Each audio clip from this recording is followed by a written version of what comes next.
This episode of the Flesh Podcast is brought to you by Walton's, Illuma Trailers, Onyx Hunt, and by Nutrisource Pet Foods.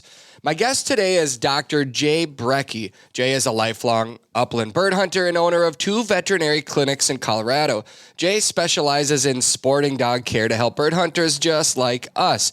We'll dig into a variety of topics that will hopefully help you better understand your hunting dogs and how to care for them. Illuma Trailers, they've got you covered. Their trailers are built by a hardworking team in Bancroft, Iowa. They have models for nearly any and every hauling need, from ATV and UTV trailers to utility, snowmobile, motorcycle, car trailers, and even fully enclosed trailers like mine.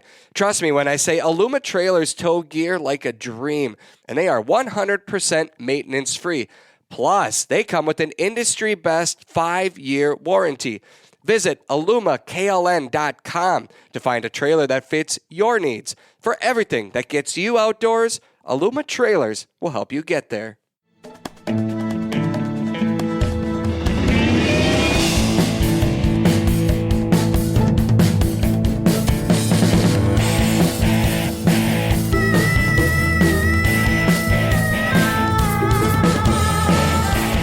Welcome to another episode of the Flesh Podcast. I'm Travis Frank. I'm your host, Brandon Morton. As always, is our producer, Brandon. Big shout out to you for driving all the way down to Omaha last weekend to help us produce our first ever live podcast. Yeah. I heard from quite a few listeners, people that came out. They all enjoyed it. They really liked it. They liked the format. They liked hearing from people. Obviously, I did too. I mean, yeah.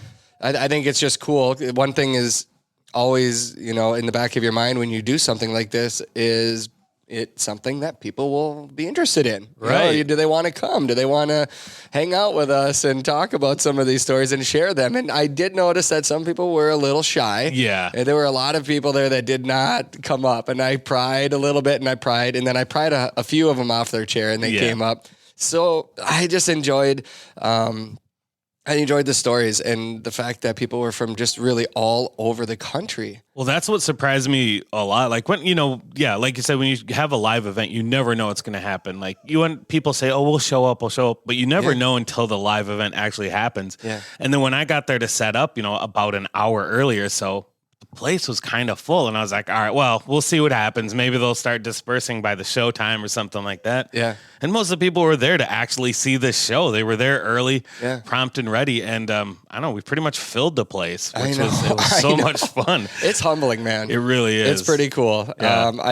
I enjoyed it. Tyler Webster obviously came over too. I mean, Tyler, how much fun is he to have on a live show? He's a perfect guy to have there in front of a live audience. Exactly. He really is. I know, exactly. That's exactly what our conversations are like when we're driving in a truck or when we're out hunting. It's just constant heckling. I think I was the butt of almost every joke, though. So come on, guys and gals, take it easy on me. Jeez. Yeah, that was some low hanging fruit there. That wasn't very nice. No, I'm just kidding. I got thick skin. I can handle it. And I don't know if I could do that if I were you. I would just kind of hide my head in shame the entire time. But at least you fought back a little bit. Yeah, no, it was a lot of fun. I think that show, and then the whole weekend was really just pretty spectacular. I mean, it's the largest gathering of upland bird hunters in the world. Yeah. That's what hit me, so I had to open up the banquet, as the MC. And I was thinking right before I walked up on stage, I'm like, this is seriously the largest gathering of upland bird hunters in the world, right? And I asked a couple of people at PF that were in charge of the event, and they're like, well, what would be bigger? And that's why I said, I don't. It's a good question. I walked up on stage. I'm like, look at this, you guys. This is the largest gathering in the world. And everyone just went nuts. And I go, I never even thought of it from that perspective. But yeah, I mean, the banquet hall had 1,500 people roughly. Really? Yeah, they sold out. I mean, there was, I think, just shy of 1,400 seats, but then you have everybody else involved with the event. Right. Or 1,400 meals, I think, roughly. Did you get an estimation of how many people showed up over the weekend, over the 3-day event, or do those numbers come out eventually? They will. Yeah, they will come out. Saturday was obviously the biggest day. Sunday was a beautiful day. And I think the numbers would reflect that. Okay. And then they made the announcement, or I got to make it on their behalf at the end of the banquet, that it comes to Minneapolis next year. All right. Yeah, the big show. So I won't get the beautiful scenic drive that I got down to Omaha. no, but I bet you will get to do another live show. That's because cool. I look forward to it already. Yeah, with Scott there and seeing that the place filled up, I'm pretty sure, on the way home, he was already brainstorming where he wanted me to go next and Plotting. what to do. Yes, exactly. And he's going to start doing this like, well, maybe we can do it every month or two. I'm like, oh my gosh, just, calm down a little bit. We got other things to do too. But let's get a bus and go on tour. Let's just do it. Let's just not worry about the television production. Let's just we're traveling full time with live podcasts. Yes, exactly. No, it was a humbling weekend for sure. A lot of people came out. A lot of people brought their kids, and I loved that. Jace, what was Jace's last name? Darn, I don't have it in front of me. But the young man from Nevada who harvested 42 chucker this year, and he's only 8. 8. Let that sink in for a minute. Let that sink in. If you ever wanted to try it, just know that there's a young man who's already... There's an 8-year-old slaying it out there. You have no excuse. Yes, exactly. Also, I was really humbled too that the stage area on my Raising a Family in the Outdoors filled up. And there were a lot of families there that were interested in getting their kids involved, which is so cool to me. That's really cool. Yep. I could go on and on, but I'm gonna leave it at that. Thank you to everybody that came out to Pheasant Fest and Quail Classic. Thanks for all the support for our entire team. We love it, and it just inspires us to keep doing what we're doing because people are listening, Brandon. Absolutely. Yeah, it still blows my mind every time. I know. All right, let's move on. We've got a great guest today.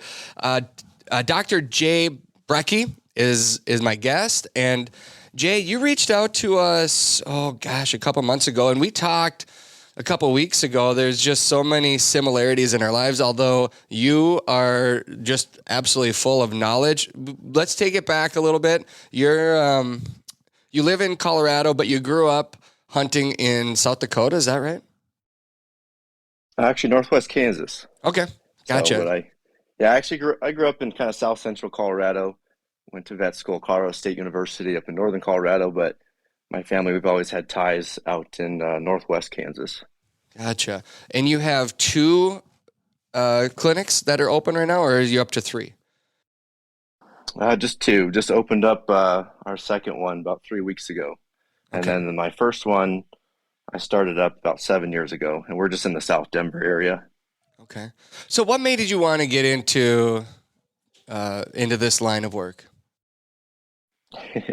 I was a typical 6-year-old kid. Luckily, growing up, we had family friends that we hunted with that were the veterinarians in our small town, and that was always a good in. And so I started out with the Lay family. And so growing up, I worked there at the vet clinic and taking care of dogs and volunteering, and I just never changed my mind. So I rolled right into high school knowing I wanted to be a vet. Then went right up to Colorado State, wanted to be a vet, and here I am now. Gotcha. And you say that you specialize in sporting dog care, correct? That's correct, yeah. Gotcha.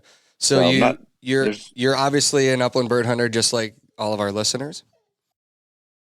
Yeah, so I was a upland bird hunter long before a veterinarian. I started out, I shot my first pheasant when I think I was 8.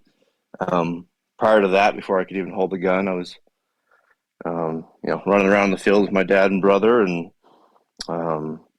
waterfowl, upland, big game, turkey, ever since I was born. And then I was also part of the Southern Colorado Hunting Retriever Club, and so my first dog was actually a yellow lab, and got into training for waterfowl and upland birds with her, and now I'm on to pointers, my new thing now. So I really love the German short-haired pointer. It's kind of my breed.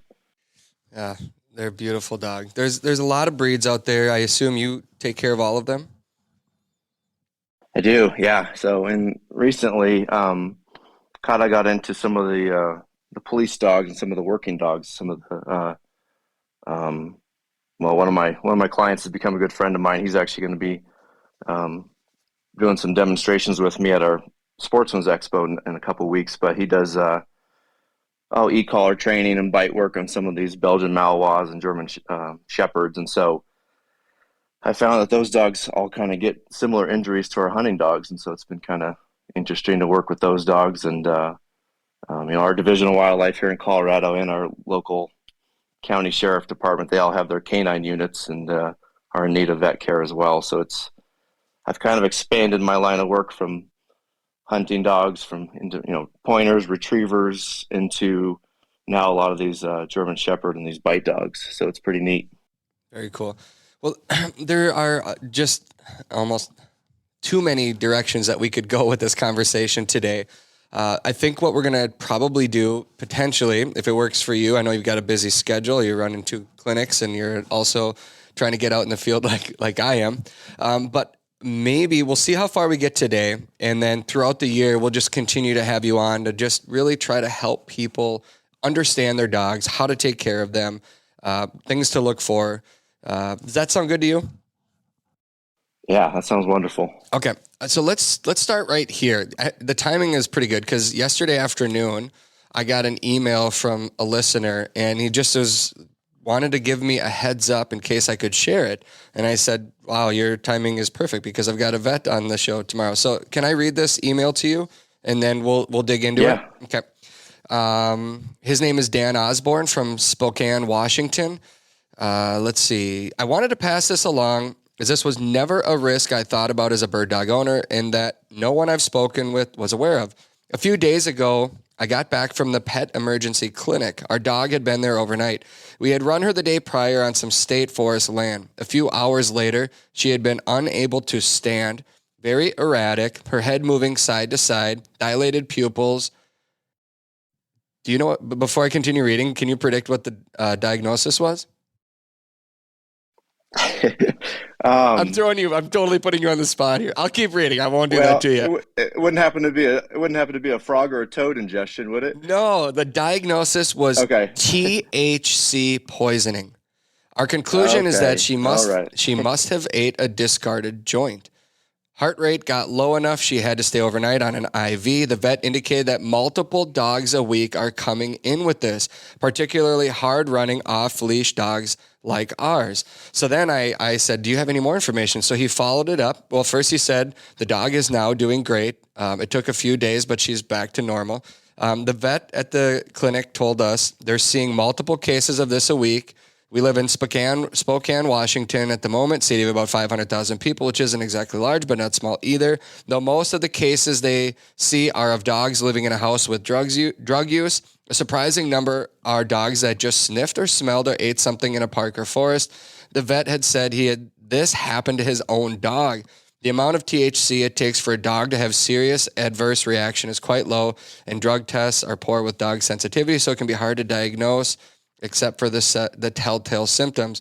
And then he did more research. He said after the fact, the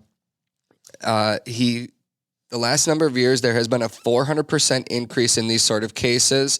Unsure exactly on that source, but with Washington, Colorado, Canada having legalized it, it's becoming a bigger issue, no doubt. It has got me thinking about other poison control sort of issues in the terrain we encounter. The vet mentioned fertilizers as being an issue to look out for as well. So Jay, have you ever heard of this? Oh yeah. Being a Colorado vet, it's very, very common. So, but pretty, to go out on a run like that and to find just a random joint or that's pretty, must have been a pretty popular park or wherever they're at. But yeah, we see that a lot, especially with, people that take edibles or, the THC or marijuana products are in, a lot of these different forms of brownies or treats or whatever else people take. But, yeah, when it's, the pure form that a lot of people take, it can be pretty scary.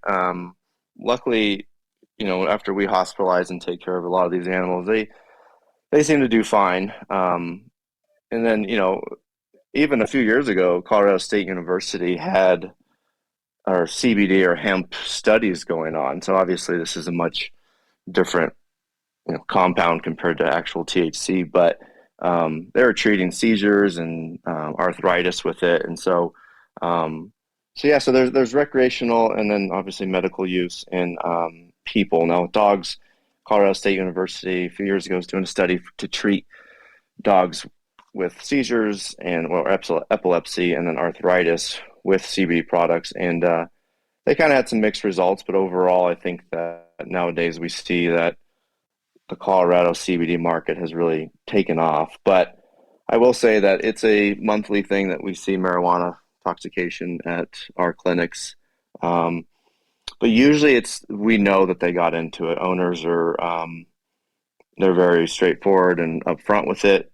Before it was even legalized, it was definitely a guessing game.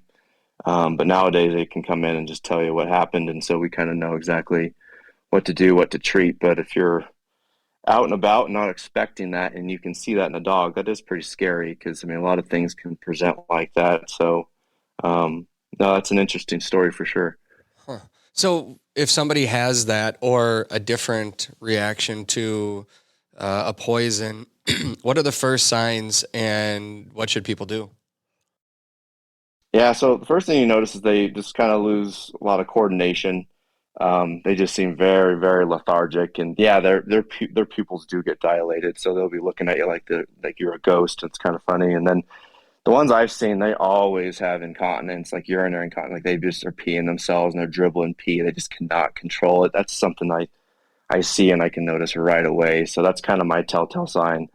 Sometimes they vomit, and then every once in a while they'll seem kind of agitated. They'll be pacing around, seem kind of just very restless, and then they seem like they always kind of have shaking and almost like tremors. And so those are kind of the biggest things that you'll see. But if you see, I'd say for most of our dog owners, if you see dilated pupils and a dull behavior and they're leaking urine, then that's a slam dunk in my opinion. So for THC. So then the next step is to get them to a vet right away.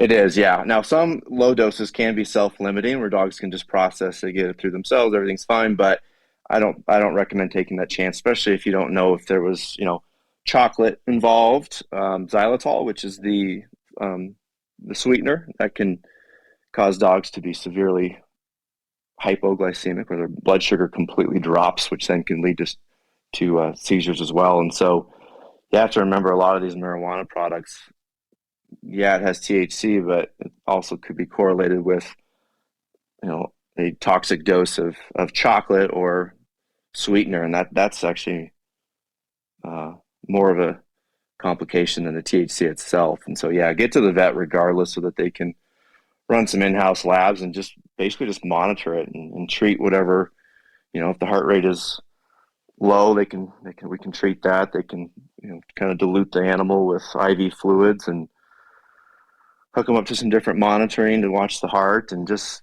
get them to professionals. What I recommend for sure. So. Gotcha. Well, I wasn't really planning on going this direction off the top, but I found that email interesting. So I thought, let's just answer that one right away. And now, of course, I have 20 follow-up questions. I'm going to ask a couple follow-up questions to that. In regards to seizures in the field, I have been on hunts multiple times where a dog, that middle of the hunt, just lays down in a seizure, starts shaking. What causes that? How common is it? How do you be prepared for that, and what to do with the dog? Yeah. So first off, you have to determine if this is the dog's, first seizure, or are they diagnosed with what we call idiopathic epilepsy, which is where genetically they just kind of have seizures at random times. But I think one thing to keep in mind, this is kind of backtracking a little bit, is if you have a Labrador Retriever, you have to remember and you have to research on what's called EIC, which is exercise-induced collapse. University of Minnesota actually has the genetic and DNA testing for that specific gene. Exercise-induced collapse is basically a gene malfunction in certain breeds or lines of Labrador Retrievers where when they hit a capacity of exercise and physical activity, they'll collapse and they'll act or seem like they're in a seizure-like state. and that can be pretty scary. Now, luckily, it's not really fatal, but it definitely can make you pretty worried. And so, exercise-induced collapse is something that usually these hunters see out in the field. And I actually remember first reading about it when I was like in middle school in one of my dad's Pheasant Forever magazines when they first kind of discovered it. And so you have that, and then being a German Shorthair Pointer guy, fortunately, idiopathic, or seizures in general are common in pointers. And I mean, I know I have a few clients right now with German Shorthair Pointers, and they're middle aged and they have seizures, which is pretty rough. But if you see that in the field, you have different classifications of seizures.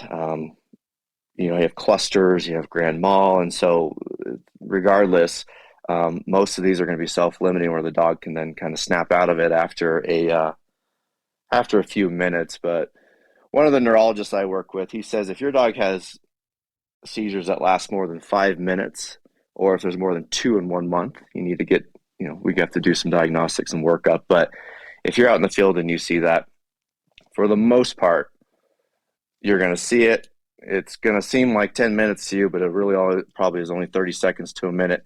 They'll come out of it. They'll come around, get them to the truck, get them watered down, let them relax, and probably end it for the day. You probably need to end your hunt and get back to your vet for a seizure workup. And if you have a lab, check your pedigree. If it's not tested on there, like, you have your eyes, you have your hips, you have your elbows. Now the new thing is EIC testing. And so make sure that is negative amongst the parents. But if it's not, go to your vet. We can send off blood, salivary samples to Minnesota that can check for that.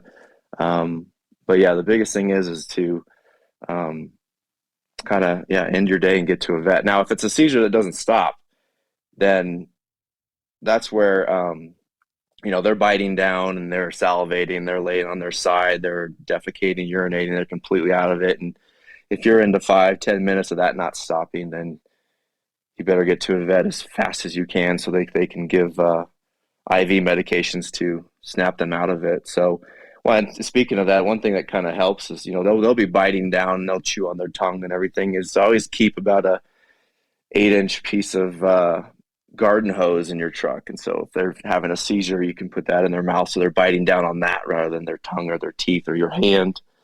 And so that's going to be pretty rare if you're going to see that, especially for the first time. But if you do, you need to get to a vet. Now, if it's drugs or toxins or anything like that, and that they ingested something, or if you're not sure, again, get to a vet so they can run some diagnostics and some labs to see what's going on. A couple of people that I've hunted with that their dogs have had these seizures, they carry, I believe it's Gatorade and some other high energy snacks because they want to get their dog full of nutrients that'll hopefully help. Is that a smart move?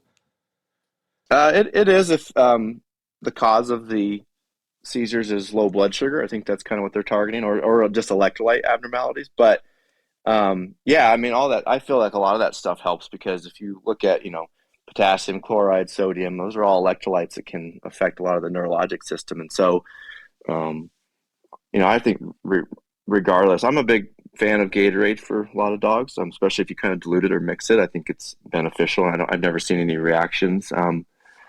I mean, put it this way: whenever I see a puppy with parvo, which they're completely dehydrated with vomiting, diarrhea, I always give them some Gatorade for electrolytes, and they seem like they do pretty well from it. And so, keeping these dogs, hydrated, electrolytes.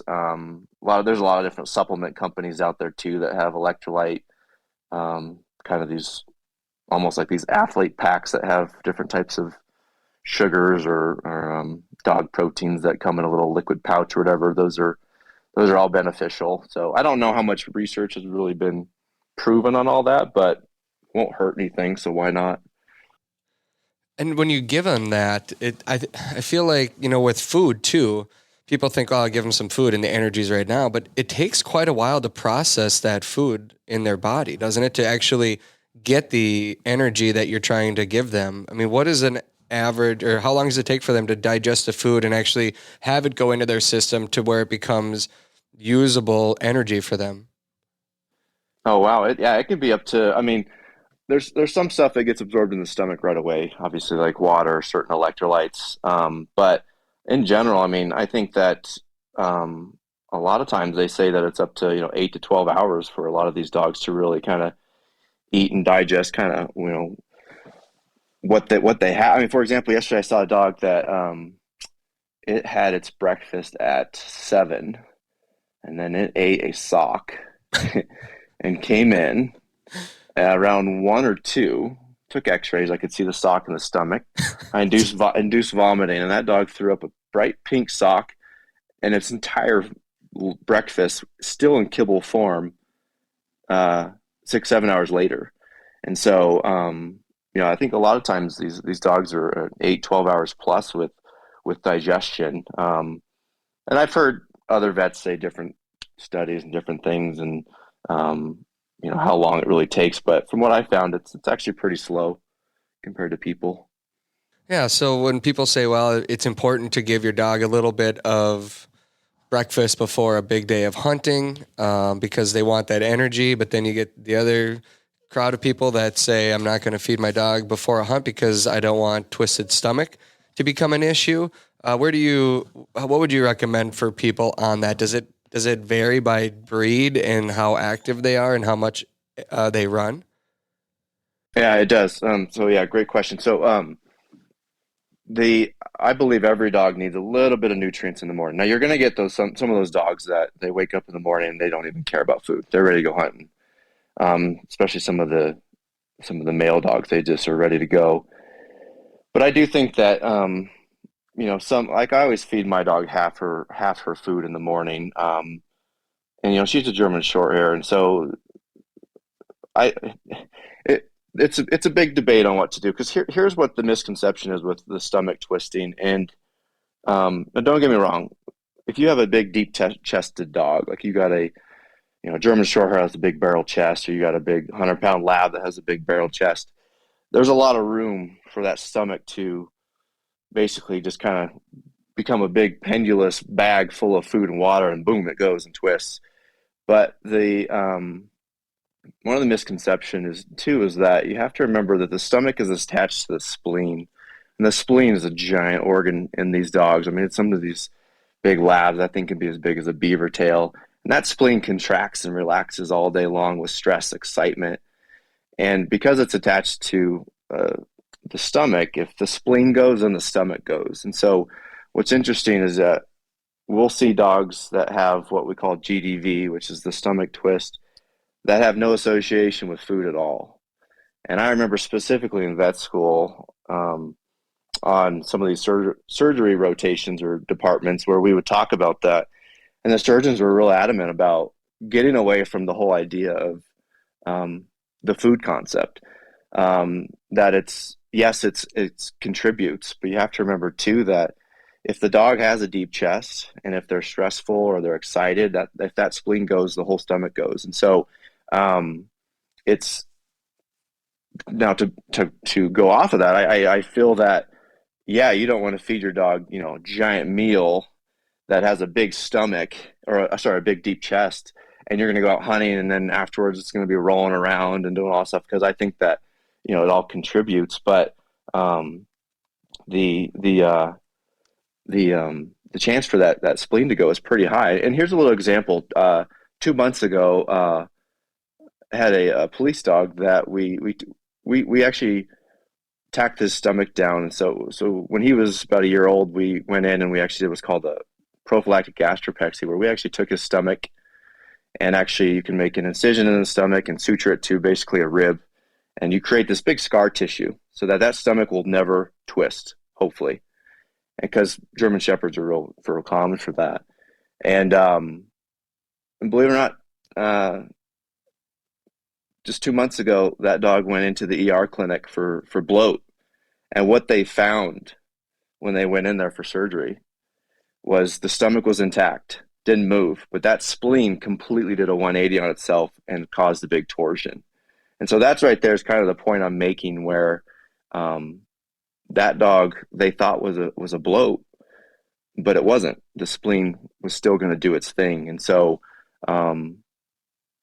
that's kind of something I like to address because so many people get kind of lost in the whole feeding concept. But I think it's multifactorial. You have to be careful in general. But if you have a big, deep chested dog and your vet can do these surgeries, I highly recommend it because it's got a very good success rate to where it'll hopefully never twist on it. And but yeah, I mean, if food takes 8 to 10 hours or 12 to digest, and you're gonna go for a long day in the field, then absolutely, feed your dog a half or a quarter in the morning, and then when they get home at night, feed them their normal amount, let them rest. During the day, you can give them some snacks if you want.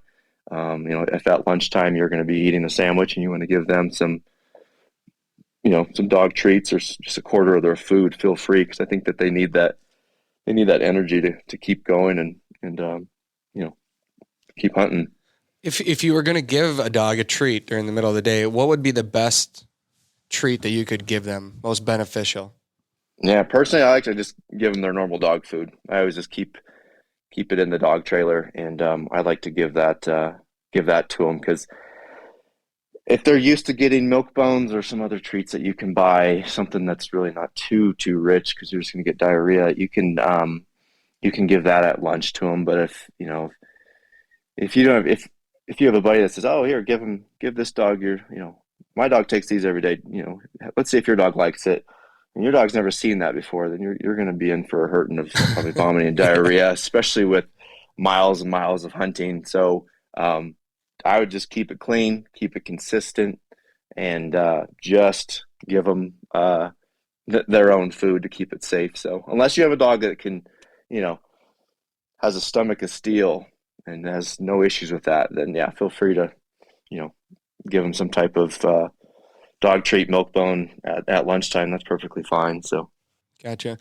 Just to kind of wrap up this twisted stomach food conversation, what's your general rule about for your own dogs, I guess, on when you're going to hunt? Let's say you're going to hunt at 10 a.m. What's your cutoff on when you would feed your dog? Yeah. So, usually, we usually do hunt around 9:10 when we're in Kansas, and we usually feed them around 6:30 to 7:30, and so we usually give them a good hour or two before we do that. And personally, if I don't have the timing just right, if my dog will eat, I'll just give her a very small amount, like a quarter of amount, if it's like within 30 minutes to an hour, and then I know I'll just feed her normal at night, and she doesn't seem to care, and she's just ready to hunt. And so, but if you're going to feed, a larger meal an hour or two before, that's where I would, err on the side of caution, just for the chance that the stomach's going to get, enlarged and they're going to be digesting all that food. Because you have to remember, if they eat a big meal, there's going to be a lot of blood supply that goes for the digestive tract rather than the muscle tract. And so we want to make sure that we focus the blood supply where we need it. And so, make sure you time it up. If you're going to hunt,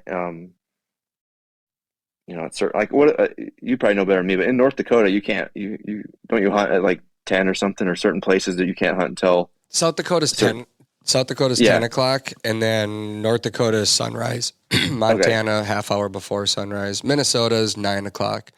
It varies. So if you're going to be doing that, then you just need to wake up and feed your dog at the right time. So, and personally, with my dog, she just has this motor to go. Like, she'll go 40 miles and won't skip a beat. Literally, she'll run 40 miles, and you look at her after 40 miles, and she's like, "Let's go, guys! I'm waiting on you." She's not real. I mean, she'll slow down a little bit, but she's not missing much of a beat. So I feel like if I'm going to risk it, I haven't been, and I would say I'm just going to make sure that after the hunt, she gets all of her nutrition, because I guess it's just been something I've been nervous about. Yeah, no, exactly. And so, I mean, if you wake up in the morning and it doesn't seem right based on when to go and when you're going to be hunting, all that stuff, I mean, you can just pass on feeding them if you want. So there's nothing wrong with that. Some might say they're not getting their energy, but from experience, these dogs will go forever. Right. If they know there's a bird out there, they're not going to stop. Yep, well, exactly. Nutrisource Pet Foods just launched a new product that can give our active hunting dogs a big boost when they need it most. It's called Kombucha. Nutrisource Kombucha, inspired, of course, by kombucha, is a savory, meaty bone broth topper that's packed with activated postbiotics from a fermentation product that thrives in the gut to promote a healthy gut ecosystem for digestion support. That's a mouthful. But what it means for us bird dog owners is that we now have a healthy topper to pour over our dog's food if they're ever stressed or won't eat while on a long hunting trip. Kombucha is offered in 3 flavors: turkey, beef, and chicken, and comes in a 12-ounce pouch. Nutrisource high-performance dog foods provide exceptional healthy nutrition for active dogs of every breed, just like my dog Daisy. Now they have a topper that gives our 4-legged hunters another edge when they need it the most. Check out their full lineup of dog foods at NutrisourcePetFoods.com. There are a few places that you can buy products to process and prepare your meat. There are not a lot of places that you can buy those products and learn how to use them from experts. Walton's is that place. They have everything, and I mean everything, for your cooking and wild game processing needs. Plus, they have experts on staff to help you learn how to use those products to get the best results. John Tremblay hosts their Meatgistics podcast, live stream, and chats, which are interactive learning tools for the meat processing community. If you have questions, John and his team have the answers. From sausage making to smoking, recipes to seasonings, and so much more. Walton's products ship the same day you order. They have over 5,000 items in stock, from grinders, mixers, stuffers, slicers, smokers, vacuum sealers, and anything else you can imagine. Order the same seasonings and supplies that professionals use from the best name in the wild game processing industry, Walton's. They have everything but the meat. The Onyx Hunt app is one of the most valuable hunting tools that I take into the field every day. I've been talking about the Onyx Hunt app since we started producing this show, and that's simply because I use it on every single hunt. Their app tells me everything that I need to know about the lands that I want to hunt and the lands that I can legally hunt on. The Onyx Hunt app shows your location on planet Earth and clearly lays out the land boundaries. It also tells you information about the type of property you're on, like state land, federal lands, walk-in access properties, etc. The app also has new features this year that show you the kind of crops that are in fields, which obviously is a big deal for us upland bird hunters. If you hunt grouse in the Northwoods, there's a timber cut layer to help you find ideal habitat. If you're planning to hunt North Dakota this year, then there's a very important layer that has been added to the app that lets you know if a property has been posted electronically. These are just a few of the tools Onyx Maps give us. And these maps can even be used in areas without cell coverage. From the palm of your hand, Onyx Maps always help you to know where you stand. Let's kind of bring this conversation back to where I think I wanted to start it, because I think a lot has changed in the last couple of years. In your world, how has veterinary care changed since COVID has kicked in, or since COVID started? Yeah, it's taken a complete 180. Well, first off, in Colorado or the Denver area, we've seen just a huge influx of new adoptions and puppies, new probably. Puppies. Yeah. The year of the puppy was 2020. Yep. And so that was the busiest I've ever been. And it's interesting because not only did we get extra busy, and now all of a sudden, I don't know how it is in Minnesota, but right now we're having quite the staffing crisis here in United States, especially Colorado. And so veterinarians and their supporting staff, the nurses and assistants, they're not around. They're in high demand. And so we have an exponential amount of new clients and new puppies and less staff and less vets. And so this is the busiest I've ever been in 9 years of practicing. I mean, I'm 2-3 months booked out on spays and neuters, and man, I can do 15, 20 a week and try to see appointments. Surgeries in general, we're so booked out, over a month booked out on just regular vaccines, and that's very unusual. I used to be the kind of vet where you call, you come right in, we get it done, and now it's this, you kind of have to plan it a lot more to, not kill your staff, but also take care of your clients. And so that's why I really tell a lot of clients, and especially a lot of our upland and bird dog clients, is that if you know that you're going to go hunting in October, call in June, July to get your August, September vet checkup. And if you need any procedures done, make sure you plan in advance, and just make sure you're prepared, because I think the biggest change we've seen is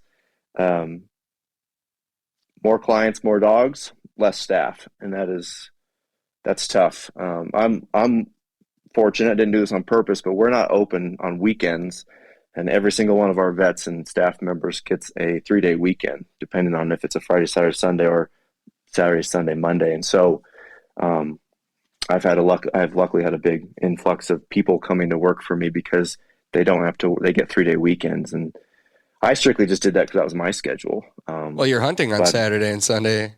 Well, exactly. Yeah. So my advice to anybody out there is make sure you just find a vet that you trust, that's available, that has a good team. And if you like your vet, make sure they also have a good supportive team, that they're available for you when you need it, and just be flexible with them. If you call and your vet's completely booked up, but they say, hey, if you come and drop off or you hang out for an hour, I'm going to get to you, but just don't expect immediate service, but I'm going to get you done today. If you work from home, or take your computer, sit in the lobby, sit in your car, but just kind of work with them is what my recommendation is, because we're doing the best we can. It's crazy. It's good business, but it's everybody's kind of maxed out right now, at least in the South Denver area. Well, I learned immediately once I got Daisy just how important finding a good vet is. Somebody that you trust, somebody you can call, somebody that understands your dog. Because my dog, a hunting dog, very well trained. Well, I think she's well trained until she smells a pheasant. But around the house, she's just an angel. I can do anything I want with her at any time. I can touch any part of her body. I've stitched her myself. But there are dogs out there that you wouldn't be able to touch, right? So having a vet that understands your dog is important. But not everybody can find that. I mean, what do you recommend for somebody that has a hunting dog? What questions should they ask a veterinarian when they're looking for a vet to take care of them? Yeah, I just ask if they've ever had any experience or have other clients that are that have worked with hunting dogs or sporting dogs. And if you go to a clinic that has multiple veterinarians, they might say, "Oh yeah, you can go to Dr. So and so because their brother hunts or does this or that." Or that's kind of, if you go to a clinic, you're going to find hopefully a vet that will or can relate to you. And if not, then yeah, I think if you're in an area, and there's a hunting vet that's within 30 minutes to an hour, I definitely think it's worth going to them. Now, as far as immediate care, you just need to make sure you find an emergency center or another 24-hour facility that can help you immediately. But for all your other concerns, if you have a vet that's a little bit of a drive, I think it's worth it. And just because they just understand you. And the benefit of that too is, before the hunting season, like I give a lot of my clients, I give them a whole kit of bandage materials, doggy staplers, wound cleaning stuff. We stock them up with anti-inflammatories and just the whole 9 yards, so that they're prepared, and we kind of restock their truck or their vest. And so, just finding a vet that either can relate or knows someone that hunts or hunts themselves, or they just say, "Hey, I don't hunt, but this is your goal. This is what you need. I can accommodate that." Then there you go. Because I think you mentioned one time that you had a dog where, I think was it Daisy, that they sedated her when she could probably do everything until her awake, right? Oh yeah. I was out of town. My wife took her to the vet, and she came back, with like it was the most major surgery ever, and it was just a simple stitch on her paw or on her leg, and she was out of it for, I want to say, close to a week. She wasn't herself, wasn't eating, and it was all the drugs that they put in her. And I'm thinking they didn't need to do really anything at all. They could have just stitched her up and she would have been just fine. And so, yeah, I guess that's part of, before an accident happens, really understanding your vet and them understanding you and your situation, probably, right? Oh yeah, 100%. So yeah, because I mean, as a veterinarian, I try to. I mean, if I have a dog that will just stand there, that's wonderful. Because sedating is, I mean, A, it adds extra cost. B, it you have to you have to watch them for an hour. Their heart rate drops during the procedure. I mean, it's kind of a headache. And so if I get a dog like Daisy, oh, that's the best thing. So you can just do a little local block with lidocaine to numb it up and put some stitches in, and then they can go home and everything's great. So, but there are some dogs that, I mean, they you try to do anything to them when they're awake, they'll try to bite your head off, and so sedation is an absolute. But usually the owners know that too, and so um, yeah, finding a vet. If you have a dog that it's pretty easy going, make sure you work with a vet that just kind of understands that kind of your goals and what you're looking for, and um, but yeah, I mean, it's that we're kind of more reminiscent vets that kind of know hunting or your goals. It's going to be challenging. It's going to continue to be more challenging because, I mean, heck, even here in the Denver area, I mean, there's a lot of people that are upland hunters, and um, they're wonderful people to drive from a long way to come see me. And we're 2-3 hours from some pheasant hunting in eastern Colorado. We're 5-6 hours from Nebraska, Kansas. I mean, heck, even Wyoming too. And so a lot of hunters live in the Denver suburbs that just not finding the vet that they are looking for. But um, yeah, I mean, my biggest message is just do your research, look around. So, well, in Brekke Vet, BREKKEVET.com. That's your site where they can learn more. it is. Yeah. So you listened to that podcast. Did you listen to the one when we were out in the Fort Pierre grasslands and the gentleman that I was hunting with, Josh Bathke, his dog got struck by a rattlesnake? I did not know. I haven't Okay. listened to that one yet. So it's an interesting, yeah. this is, oh gosh, a year and a half ago. It's an interesting topic, and I didn't know if we were going to get into it today, but since you kind of brought up that story, I figured let's dig into this one too. So here's what happened. We're out in the grasslands.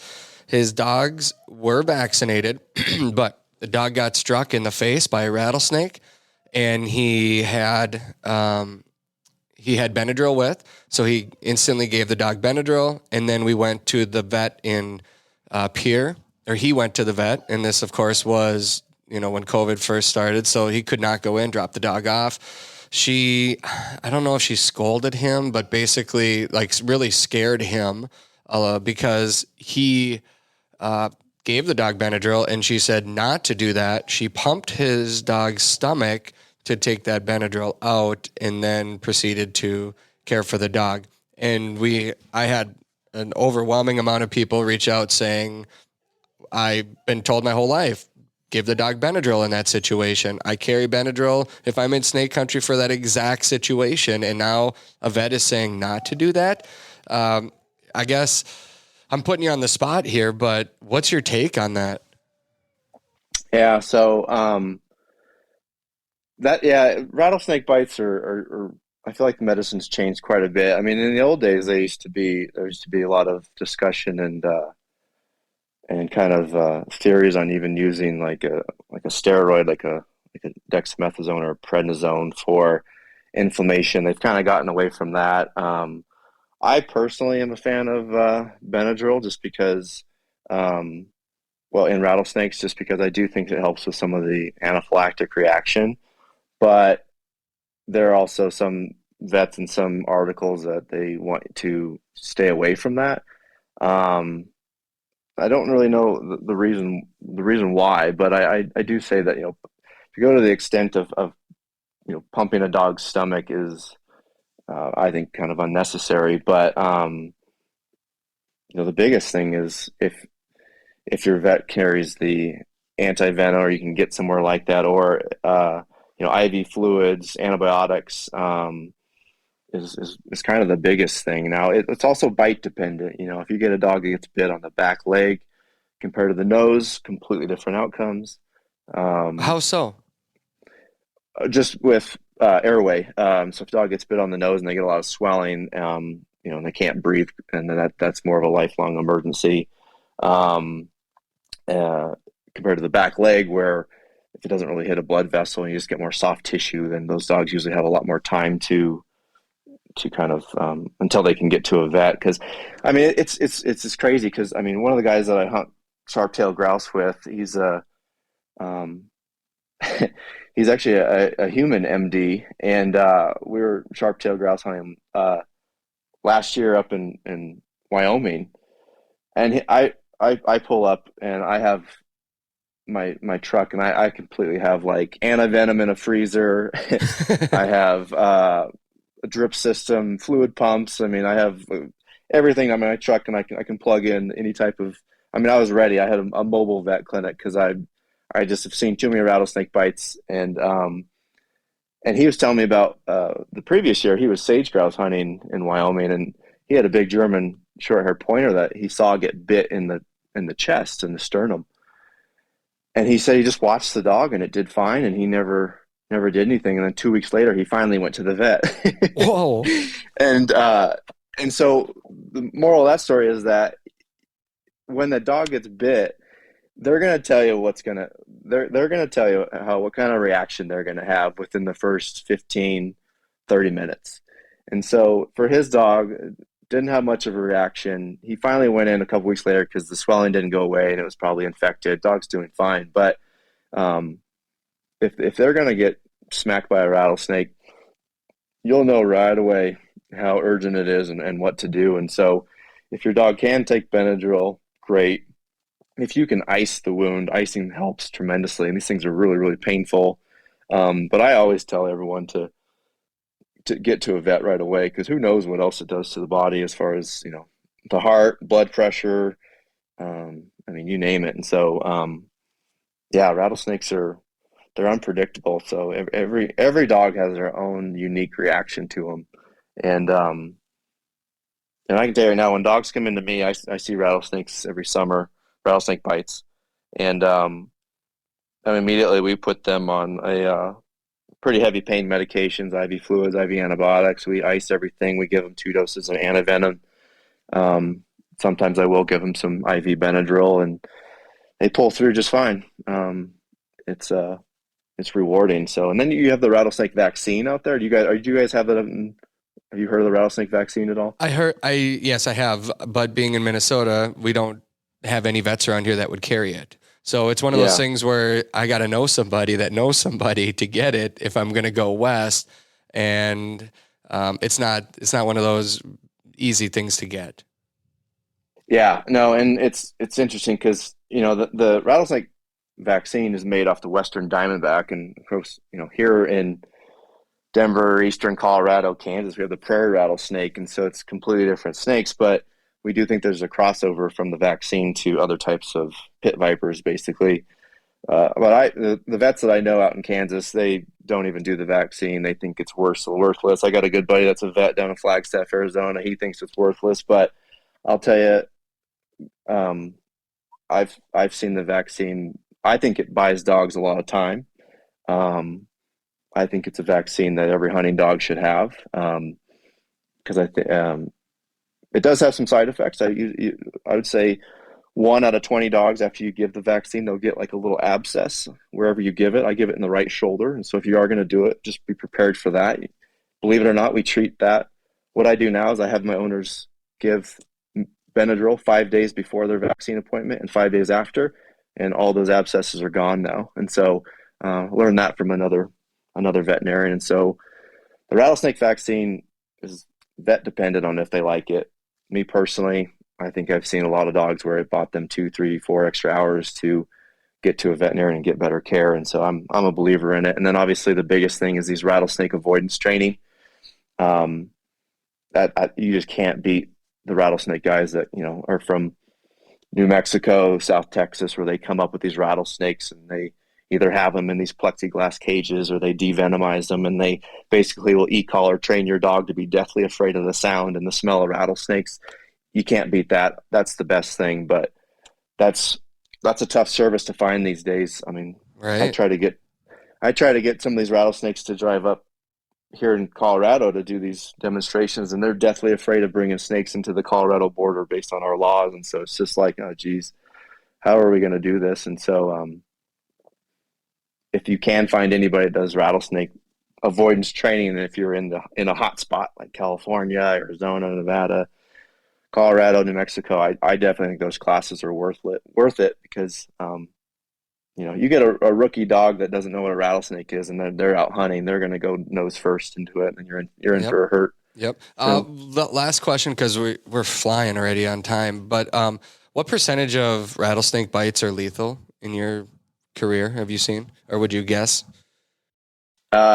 pretty small. Okay. And then the reason why is just access to vets in the emergency center. But I think oh, well, my first job down it's kind of South Central Colorado, we saw rattlesnake bites all the time, and I would say I've only seen maybe one or two that have been fatal out of probably 100 or 200, so Okay. pretty low.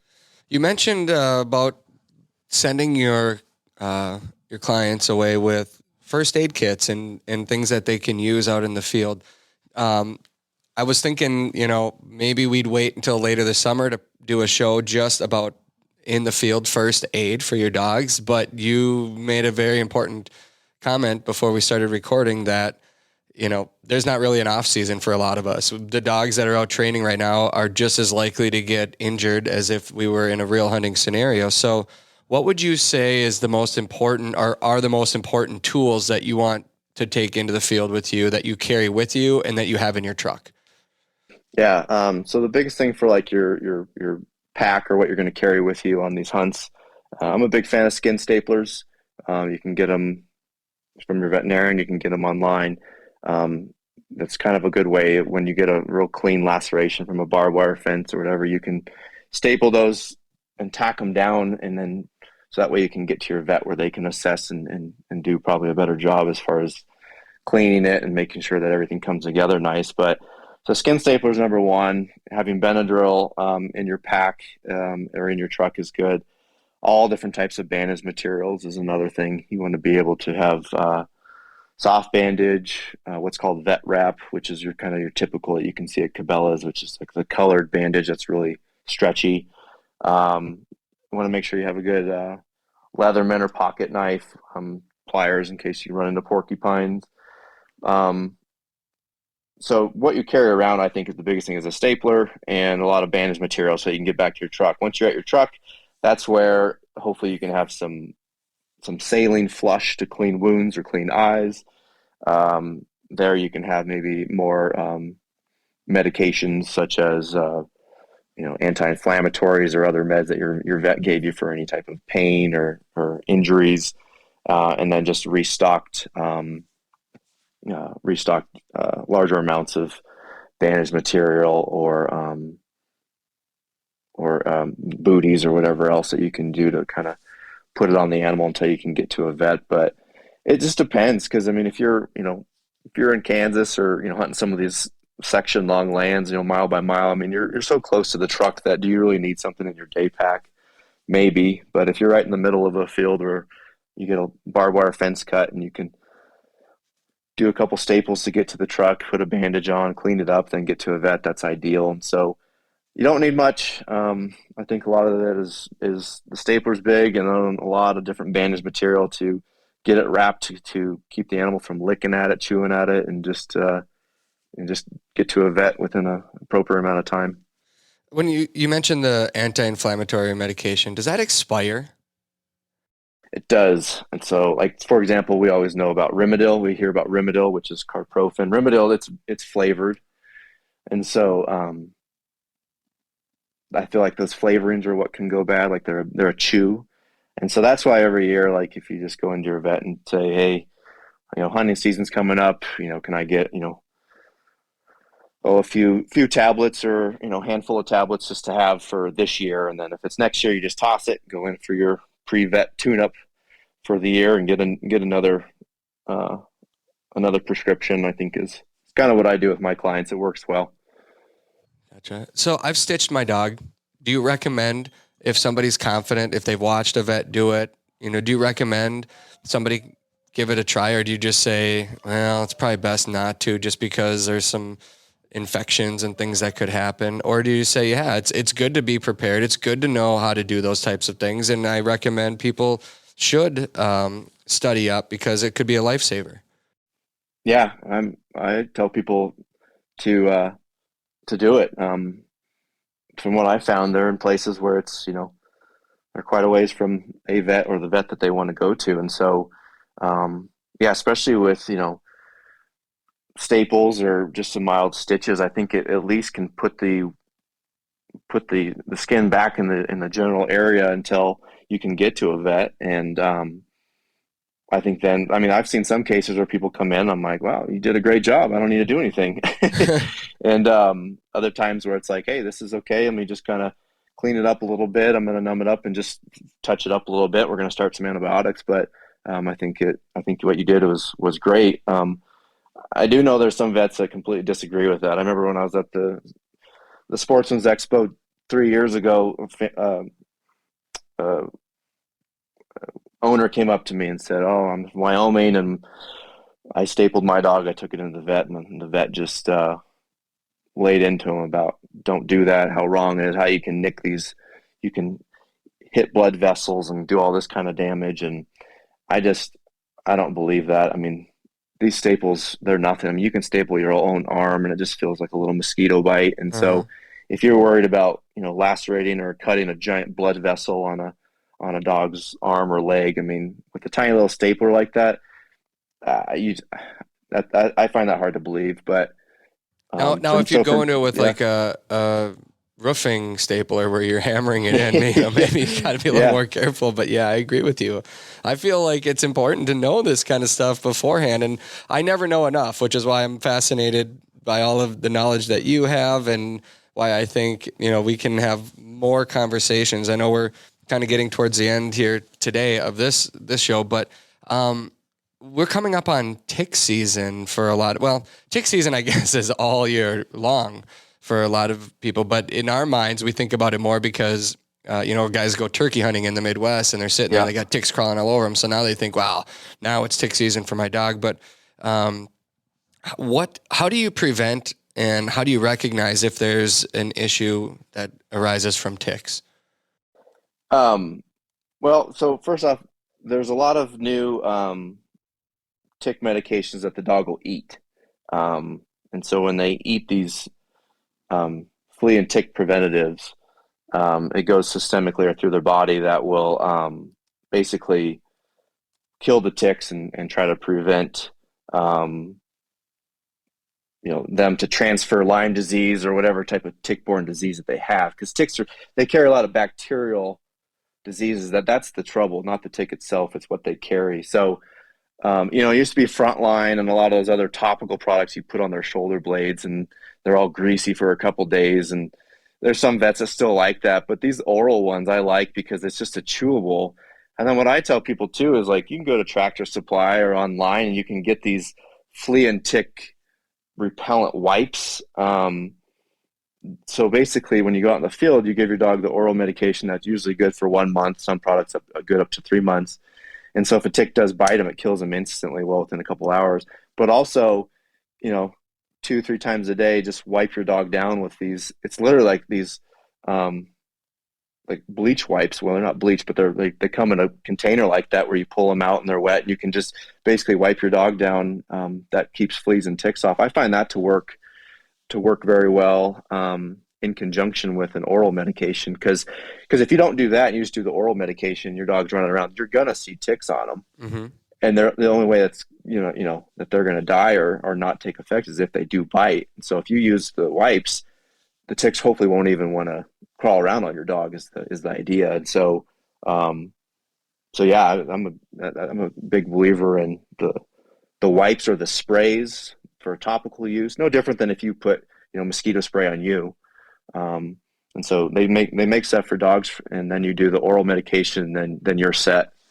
So, and then every year, if you go into your vet and you say, hey, I hunt in Wisconsin and then we find ticks all the time. Here's my dog, run some blood work. There's blood panels that we can test for Lyme disease and all those tick-borne diseases, because if they're positive, yeah, we need to treat with antibiotics and address that. And so every year, be prepared with the wipes, be prepared with an oral supplement, or not a supplement, but an oral chew that can prevent it, and then just do the annual blood test with your veterinarian, and that's the best thing you can do. Is there an oral chew that you recommend above any of the others? Yeah, the new one that I like is it's called Simparica Trio. It's made by a company called Zoetis. The trio part is it covers hookworms, roundworms, heartworm, so those three, and then so heartworm is its own category, and then intestinal worms is the other, and then it also covers fleas and ticks, and it's just one chew. So it kind of covers everything, Because which I like. the HeartGuard is one that's been pretty well distributed and recommended for years, and that the one you just mentioned is something I haven't heard. But the HeartGuard, you recommend that? Not anymore. Really? I think it's kind of archaic. I'm not a big fan of it. It's ivermectin. So, I mean, if you want to treat COVID, go ahead. Wow. But it's ivermectin. It covers heartworm great. Doesn't really cover tapeworms, which you can see from, different types of, well, it's just another worm that I think is important to cover. Simparica Trio doesn't as well, but yeah, HeartGuard, it's, if you do HeartGuard, you have to do an additional flea and tick medication. So that's why I like the Simparica Trio, because it's one treat. So you're saving yourself money, and it's just one chew every month that hey, if there's fleas or ticks, if they're roundworms or hookworms, which, they can be anywhere, then if they're heartworm, yeah, you're covered. So HeartGuard, I haven't used it for 5-6 years, and I'll probably never go back to it just because I think there's superior products out on the line. Interesting. Well, that's good information. So if somebody's been recommended by their vet to give their dog HeartGuard, ask about this other product or ask about others then? And is that your recommendation? It is, yep. I think there's better stuff still. Okay. Well, we're getting low on time. I've got about 50 to 70 questions that I really wanted to get to. And my goodness, so we got to do this again. Let's leave with what's one last topic that you think is important for us to discuss right now about our hunting dogs, being the springtime season that we're approaching. I think just conditioning and weight management. Make sure that your dog isn't overweight or too much of a couch potato, and that when you go out and you introduce them back into some of the trials or the training, that they're in shape. I mean, it's kind of the weekend warrior concept where your dog doesn't do anything, and then you go out and they after one day they can barely walk. It's kind of like the guys in my area where we go play softball once a week and we try to stretch out a run to first base and we all come up with a torn hammy. Yeah. And so it's kind of one of those things where this time of year you really just want to make sure your dog is still in good shape, has a good body condition score, not too fat, overweight, and don't go out there and just go ham. Make sure you slowly introduce them, especially when they're getting older. Otherwise, you're going to be dealing with a lot of lameness and torn knees and soft tissue injuries. And so keep them in shape, keep them on a good quality food, keep them lean, weigh them constantly, and just make sure that they're an athlete year-round so you don't have to deal with the limping. That's the biggest thing I have trouble with these hunting dogs, is that once you get that hunting dog that starts limping, you're just bummed because you just know that that's your athlete, that's your buddy. And if after at the end of every day in the field, if they're limping, it's a pretty empty feeling. So make sure you just, from a puppy on, you keep them in good shape and just ease them into everything just like you would yourself. I think that's very important. That's really good advice. Being at Pheasant Fest last weekend, a conversation that happened a lot. I was at the Nutrisource booth.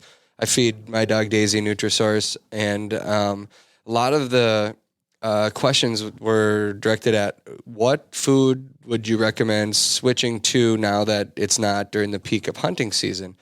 And I guess you can tell me if this is wrong, Jay, but my dog is pretty active year round. I mean, she puts on miles and miles this time of the year, just like she does during the other time of year. So I keep her on the performance blend of food. I haven't changed it now that she's out of her puppy stage. Would you recommend that? Or do you think if it's an off season, because that's what people said, well, it's the off season, she's not burning, or my dog isn't burning the calories, should I switch food? What's your recommendation? Yeah. So yeah, no, that's a good question.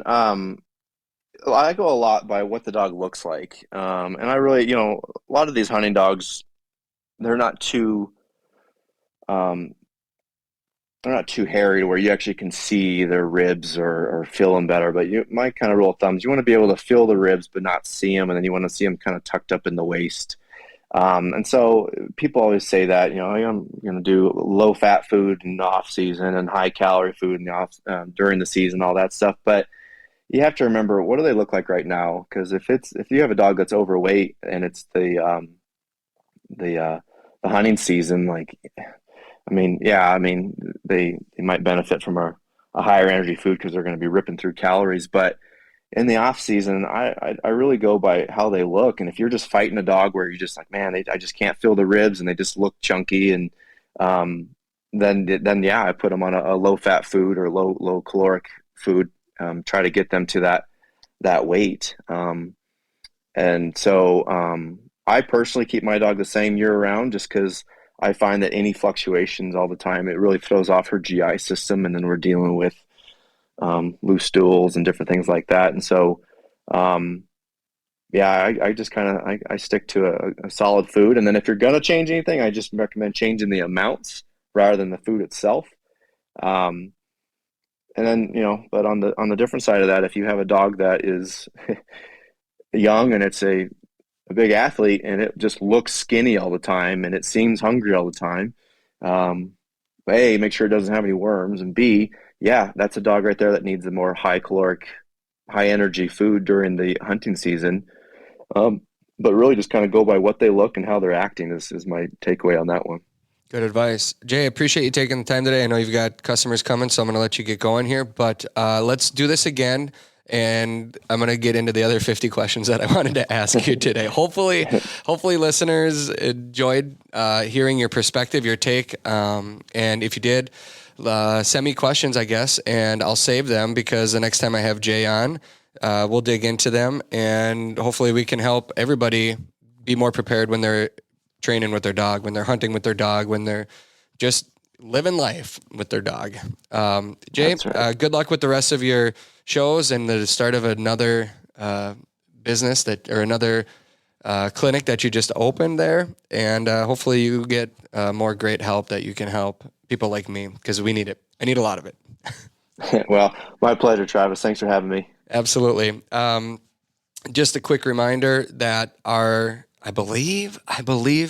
think this week or next week, our last episode will be going on YouTube, and then the whole season is up. So if there's a show you missed, you can go back and watch that. Just go to YouTube and do a search for The Flush, or you can go to our website, theflush.tv, and all of the episodes are under the 2021 folder of shows, and you can go back and watch any of the previous season's shows as well.